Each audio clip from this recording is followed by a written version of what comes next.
नमस्कार, जय हिंद, वंदे मातरम दोस्तों। स्वागत है आप सभी का हमारे यूट्यूब चैनल स्टडी पॉइंट्स में। तो बिहार शिक्षक भर्ती टियर 3 का जो आपका री एग्ज़ाम है, उसके लिए एक और इम्पॉर्टेंट क्लास हम आपके लिए लेकर आ चुके हैं।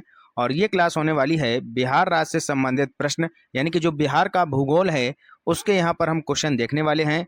और ये हमारा पार्ट 2 होने वाला है। इससे पहले हमने पार्ट 1 को कंप्लीट करा दिया है। जिन्होंने पार्ट 1 नहीं देखा है तो जाकर आप लोग देख सकते हैं। डिस्क्रिप्शन बॉक्स में उसका हम लिंक दे देंगे, वहां से जाकर आप लोग देख सकते हैं। ठीक है, यहाँ पर हम बीपीएससी फेज 1 और 2 में जो क्वेश्चन आपसे पूछे गए थे उनको भी कवर करने वाले हैं। तो वीडियो बहुत ही अच्छा होने वाला है।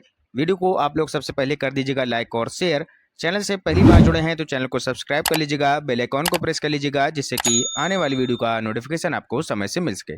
तो चलिए शुरू करते हैं आज का इम्पोर्टेंट लेक्चर। तो पहला क्वेश्चन आपके सामने यहाँ पर आ चुका है। पहला क्वेश्चन यहाँ पर क्या दिया है कि ब्रह्मयोनी हिल बिहार के किस जिले में स्थित है? बताइएगा। जो आपकी ब्रह्मयोनी हिल है ये बिहार के किस जिले में स्थित है? गया में, रोहतास में, नालंदा में या फिर नवादा में, या फिर उपर्युक्त में से कोई नहीं। क्या हो जाएगा इसका राइट आंसर? बताइएगा। तो अगर हम इसके सही उत्तर की बात करें तो जो ब्रह्मयोनी हिल है ये आपकी कहाँ पर है? ये है आपकी गया में। ठीक है, ऑप्शन नंबर पहला हमारा यहाँ पर राइट आंसर हो जाएगा। ठीक है, अगर हम इसकी बात करें तो ये जो ब्रह्मयोनी हिल है ये बिहार के गया जिले में स्थित एक पवित्र पहाड़ी है। क्या भैया? एक पवित्र जो है ये आपकी पवित्र पहाड़ी है। और इसका जो उल्लेख है ये कहाँ पर है?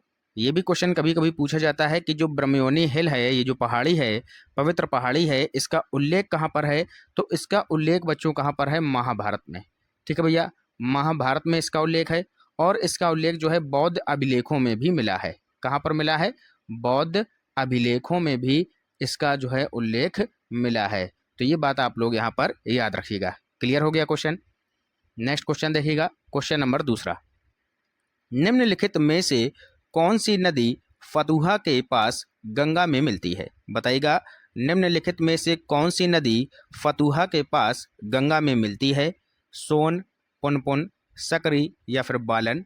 बताइएगा क्या हो जाएगा इसका राइट आंसर? तो जो फतुहा के पास गंगा में मिलती है वो मिलती है पुनपुन नदी। ठीक है, ऑप्शन नंबर बी पुनपुन नदी इसका राइट आंसर हो जाएगा। ये जो है कहाँ से निकल कर आती है? छोटा नागपुर के पठार से निकलती है बच्चों। ठीक है भैया, कहाँ से?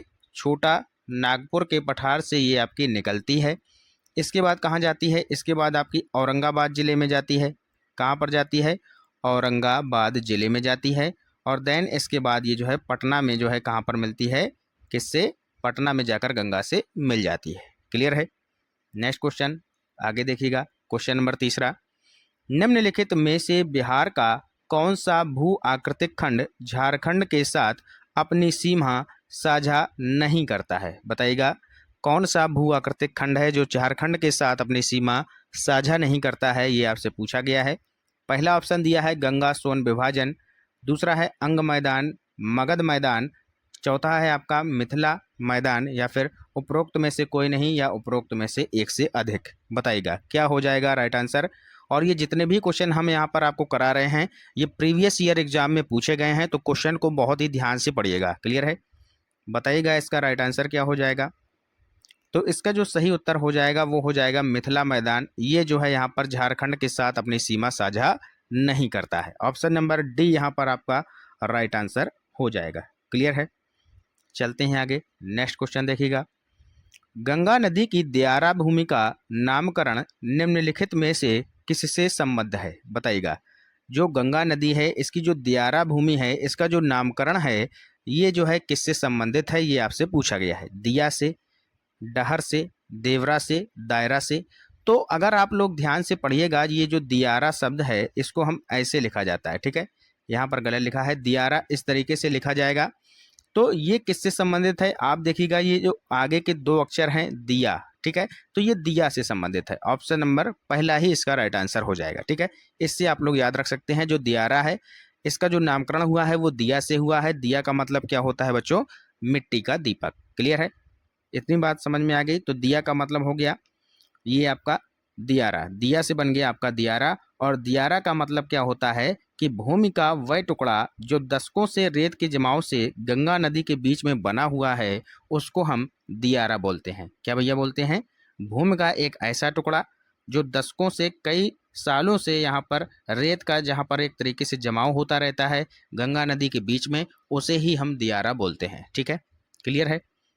नेक्स्ट क्वेश्चन देखिएगा, क्वेश्चन नंबर 5, निम्नलिखित में से कौन सी वस्तु बिहार के भौगोलिक संकेत के रूप में पंजीकृत नहीं है? बताइएगा कौन सी यहाँ पर जो भौगोलिक संकेत के रूप में पंजीकृत नहीं है, ये आपको बताना है। बहुत ही अच्छा क्वेश्चन है, बहुत ही ध्यान से आपको करना है। पहला है यहाँ पर ऑप्शन जर्दालू आम, मूंगा रेशम, कटनी धान, मगही पान। तो अगर हम इसकी बात करें तो जो मूंगा रेशम है ये आपका जीआई टैग इसको दिया गया था, असम का है। 2007 में इसको जीआई टैग मिला था। कब भैया? 2007 में इसको जीआई टैग मिला था मूंगा रेशम को। ठीक है, इसके बाद अगर हम बात करें तो क्या होता है कि 28 नवंबर, कब भैया? 28 नवंबर, ये डेट आप लोग यहाँ पर देख लीजिएगा, 28 नवंबर 2017 की बात है। ठीक है भैया, 2017 की बात है, 28 नवंबर।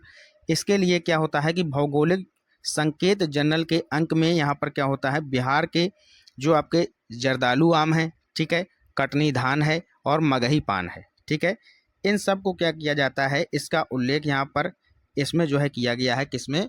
भौगोलिक संकेतक के रूप में। ठीक है, तो इसमें जो आपका सही उत्तर हो जाएगा वो हो जाएगा इनमें से कोई नहीं, ऑप्शन नंबर ई आपका यहाँ पर राइट आंसर हो जाएगा। ये तीनों जो है कृषि उत्पादक के रूप में यहाँ पर किसमें शामिल हैं? भौगोलिक संकेतक के रूप में ये शामिल हैं। यहाँ पर क्या पूछा गया है कि शामिल नहीं है, तो ये तीनों यहाँ पर शामिल हैं, इसलिए यहाँ पर इसका आंसर हो जाएगा ऑप्शन नंबर ई। क्लियर है। आगे देखिएगा अगला क्वेश्चन, बिहार में गंगा नदी में मिलने वाली सोन नदी का उद्गम स्थल है। बताइएगा, जो बिहार में गंगा नदी से मिलती है सोन नदी, तो आपसे पूछा गया है कि सोन नदी का उद्गम स्थल क्या है। बहुत ही अच्छा क्वेश्चन है। तो अगर हम बात करें सोन नदी की, तो इसका जो उद्गम स्थल है वो है अमरकंटक की जो पहाड़ियां हैं उसके समीप से इसका उद्गम हुआ है। ठीक है, तो इसका आंसर हो जाएगा अमरकंटक पठार। ठीक है, अमरकंटक पठार इसका राइट आंसर हो जाएगा। और ये जो है यहाँ से निकलती है और इसके बाद कहाँ पर? बिहार के पटना में जाकर यहाँ पर गंगा नदी से मिल जाती है। ठीक है, अगर हम बात करें आपकी जो सोन नदी है ये किन किन राज्यों में बहती है, तो ये आपकी छत्तीसगढ़, ठीक है भैया, नोट करिएगा, छत्तीसगढ़ हो गया आपका, छत्तीसगढ़ हो गया, फिर इसके बाद मध्य प्रदेश हो गया, इसके बाद आपका उत्तर प्रदेश हो गया, ठीक है, और इसके बाद आपका बिहार हो गया। इन 4 राज्यों में सोन नदी बहती है। क्लियर है। अगला क्वेश्चन है, बिहार के निम्न प्रशासनिक जोड़ों में से किस जोड़े से गंगा नदी नहीं बहती है? बताइएगा किस जोड़े से यहाँ पर आपको बताना है गंगा नदी नहीं बहती है। दरभंगा, मुंगेर, पूर्णिया, भागलपुर, तिरहुत, सारण, कोसी और मगध। बताइएगा क्या इसका राइट आंसर हो जाएगा। तो किससे नहीं बहती है? ये नहीं बहती है कोसी और मगध से। ऑप्शन नंबर डी आपका यहाँ पर राइट आंसर हो जाएगा।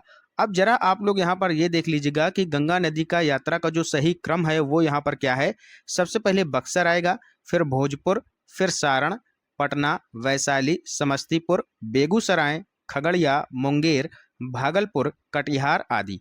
तो ये यहाँ पर यात्रा का सही क्रम आपकी रहने वाला है। जो गंगा नदी है उसकी यात्रा का ये आपके सामने सही क्रम है। ठीक है, तो इसको भी आप लोग यहाँ पर ध्यान में रखिएगा, कभी कभी क्रम भी आपसे पूछ लेता है। आगे चलिएगा, नेक्स्ट क्वेश्चन देखिएगा, बिहार राज्य में गंगा के किनारे स्थित जिलों की संख्या है। बहुत ही अच्छा क्वेश्चन है।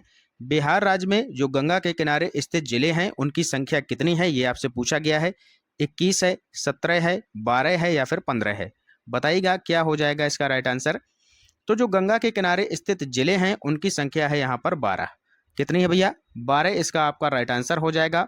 कौन कौन से 12 जिले हैं ये भी आप लोग यहाँ पर देख लीजिएगा, जैसे कि बक्सर हो गया, भोजपुर है, सारण, पटना, वैशाली, समस्तीपुर, बेगूसराय, लखीसराय, खगड़िया, मुंगेर, भागलपुर और कटिहार। तो ये आपके 12 जिले हैं जो कि स्थित हैं गंगा के किनारे। क्लियर है। नेक्स्ट क्वेश्चन, बिहार के किस जिले में गंगा नदी सबसे लंबी है? बताइएगा बिहार का ऐसा कौन सा जिला है जिसमें गंगा नदी सबसे लंबी है, ये आपसे पूछा गया है। गया, भागलपुर, पटना, बेगूसराय या फिर इनमें से कोई नहीं? बताइएगा क्या हो जाएगा इसका राइट आंसर। तो गंगा नदी जो सबसे लंबी है वो कौन सा जिला है? वो है आपका पटना। तो पटना आपका यहाँ पर राइट आंसर हो जाएगा। यहाँ पर जो है 99 किलोमीटर इसकी लंबाई है। क्लियर है। अगर दूसरे नंबर पर देखें, सेकंड पोजीशन पर यहाँ पर कौन सा है? तो वो है आपका भागलपुर। कौन सा है भैया?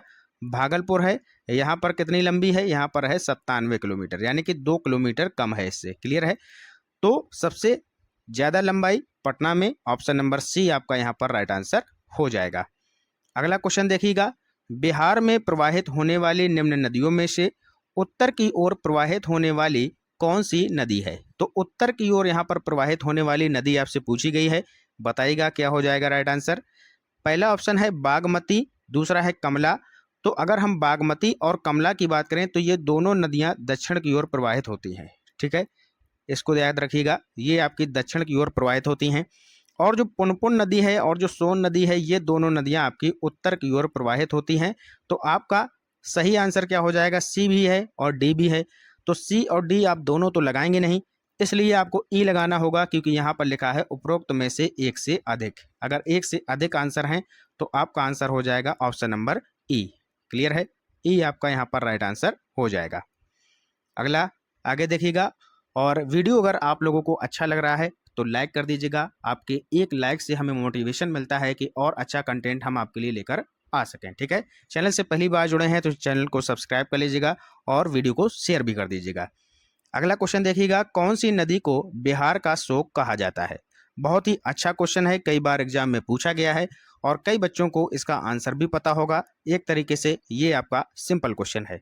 तो बिहार का शोक किस नदी को कहा जाता है? ये कहा जाता है कोसी नदी को। ऑप्शन नंबर सी आपका करेक्ट आंसर हो जाएगा। ये जो है आपकी जो कोसी नदी है, नेपाल से होकर आपकी, नेपाल और भारत से होकर प्रवाहित होती है। क्लियर है, चलते हैं आगे। अगला क्वेश्चन, कोपेन की जलवायु वर्गीकरण के अनुसार उत्तर बिहार की जलवायु किससे प्रदर्शित की जा सकती है?